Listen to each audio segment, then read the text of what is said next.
நடிகர் விஜய் அண்ட் த்ரிஷா 2 பேரும் கல்பாத்தி சுரேஷோடைய இல்ல திருமண விழால ஒன்னா மணமக்களை வாழ்த்திருக்காங்க. இந்த வீடியோ இப்போ சோஷியல் மீடியால பேசும் பொருளா இருக்கு.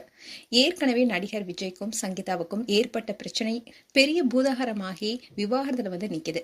அவர்கிட்ட இருந்து தனக்கு விவாகரத்து வேண்டும்னு மனு தாக்கல் செய்ததோடு மட்டும் இல்லாம அடுக்கடுக்கான குற்றச்சாட்டையும் முன் வச்சு பகீர் கிளப்பினாங்க சங்கீதா. அதை பார்த்து விஜயோடைய ஃபேன்ஸ் ஆகட்டும் தொண்டர்களாகட்டும் அதிர்ச்சியில உறைந்து போயிருக்காங்க. இந்நிலையில நேற்று தஞ்சாவூர்ல பேசிய விஜய் திமுக என்ன பழி வாங்கறதுக்காக பல விஷயங்களும் செஞ்சுட்டு வரதா மறைமுகமா சொல்லியிருந்தாரு. இதை தொடர்ந்து பல சர்ச்சைக்கு நடுவுல விஜயும் த்ரிஷாவும் ஒன்னா சேர்ந்து திருமண விழாவுக்கு வந்திருக்காங்க. ஏற்கனவே விஜயோடைய மனைவி சில நாட்களுக்கு முன்னாடி செங்கல்பட்டு நீதிமன்றத்துல தாக்கல் செய்திருந்த மனுல விஜய் திருமணத்தை மீறிய உறவுல இருந்தாரு, அதை நான் தட்டி கேட்டேன், அதனால அவர் என்ன சுதந்திரமா நடமாட விடாம தடுத்தாரு. அதே மாதிரி எனக்கான நிதி ஆதாரத்தையும் தடுத்து கட்டுப்பாடு விதிச்சாரு. செலவுக்கு பணம் தரல, நடிகையுடனான உறவை கண்டிப்பா முடித்துக் கொள்வேன்னு உறுதி கொடுத்தாரு. இதனால பெரிய மன உளைச்சல இருந்தேன். விஜயுடன் இருந்த போட்டோஸ அவங்க ஷேர் பண்ணிட்டே வந்தாங்க. இதனால என்னுடைய குடும்பத்துக்கு மிகப்பெரிய அவமானம்னு சொல்லியிருந்தாங்க.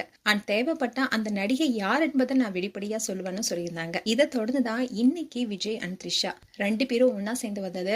சங்கீதா சொன்னது எல்லாமே உண்மைன்ற மாதிரி இவங்க 2 பேரும் சேர்ந்து வந்திருக்காங்க.